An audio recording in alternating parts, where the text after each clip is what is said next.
আমরা আজকের ক্লাসে পাইথন দিয়ে ছোট একটা ক্যালকুলেটর বানানো শিখবো। তো প্রথমে আমরা একটা নাম তোমার নামে একটা ভেরিয়েবল নিলাম। তারপর সেই ভেরিয়েবলের ভিতরে আমরা ইনপুট সিস্টেমটা তৈরি করবো। ইনপুট, তারপর সেখান থেকে লিখে দিব এন্টার ফার্স্ট নাম্বার। তো এর পরবর্তীতে আমরা প্রথম নাম্বার, আমরা যখন ক্যালকুলেশন করি তখন নাম্বার তোলার পরে তারপরে আমরা অপারেটর সিলেক্ট করি। তো এখানে আমি একটা ভেরিয়েবল নিব অপারেটর নামে একটা ভেরিয়েবল নিব, আর এই ভেরিয়েবলের ভিতর একটা ইনপুট সিস্টেম তৈরি করবো। ইনপুট, তারপর এখানে লিখে দিব এন্টার অপারেটরের ভিতর কি থাকে আমরা ওগুলো হচ্ছে লিখে দেবো, না দিলেও চলবে।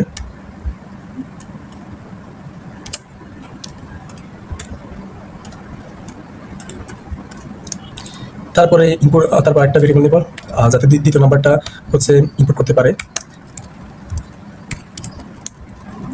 ইনপুট, তারপর এখানে লিখে দিব এন্টার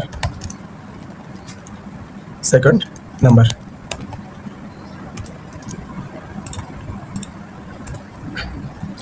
তারপর আমরা শুরু করবো লজিক, আমাদের যে ইফ স্টেটমেন্ট আছে, ইফ স্টেটমেন্টের মাধ্যমে। তো লিখবো ইফ, তারপর আমাদের যে অপারেটরটা আছে অপারেটরকে কল করবো। কোনো ইউজার যদি প্লাস চিহ্ন ইনপুট করে তাহলে হচ্ছে আমাদের যে প্রিন্টটা হবে ওই প্রিন্টে এটা যোগফল দেখাবে। তো আমরা এটাকে রেজাল্ট করে লিখবো। রেজাল্ট এটা হচ্ছে একটা স্ট্রিং ডেটা, এখানে আর কিছু না, এটা কোনো ফাংশনও না, কিছু না। আমাদের রেজাল্টটা দেখাবে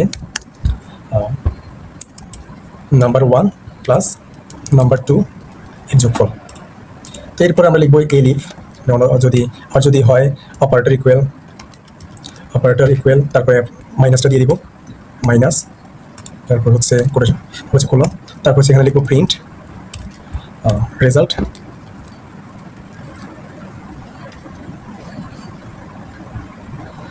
কমা নাম্বার 1 মাইনাস নাম্বার 2। এরপরে আমরা বারবার হচ্ছে এক জিনিস বারবার লিখবো না, এটা আমরা কপি করে নিই, তারপর হচ্ছে আমরা এখানে পেস্ট করে দিই, কন্ট্রোল ভি। এখানে হচ্ছে অপারেটর হচ্ছে কি গুণ, যদি গুণ হয় তাহলে হচ্ছে আমাদের নাম্বার 1 এবং নাম্বার 2 গুণ হবে। তো এর পরবর্তীতে আরেকটা আছে, সেটা হচ্ছে এলিফ অপারেটর ইকুয়াল। আচ্ছা, আমরা এখানে হচ্ছে পেস্ট করে দিই। এখানে হচ্ছে আমরা লিখি আমাদের যে ভাগ আছে ওই ভাগটা, যদি ভাগ হয় এবং ভাগ আমরা সেখানে ভাগ চিহ্নটা দিয়ে দিই।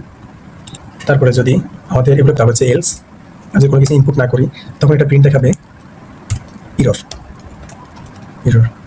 ওকে, এরপর আমরা সেখান থেকে রান করলাম। আমাদের এন্টার ফার্স্ট নাম্বার, ওই ফার্স্ট নাম্বারটা দিলাম 10। দেন হচ্ছে অপারেটর সিলেক্ট করতে বলছে, আমরা সিলেক্ট করলাম প্লাস। দেন হচ্ছে সেকেন্ড নাম্বারটা দিতে বলছে, আমরা দিলাম হচ্ছে 2 ইকুয়াল 12।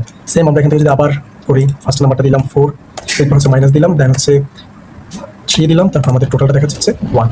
তো এইভাবে হচ্ছে আমি যদি গুণ করি, 8 দিলাম, গুণ নাম্বারটা দিলাম হচ্ছে 4, তাহলে হচ্ছে আমার দেখা হচ্ছে 32।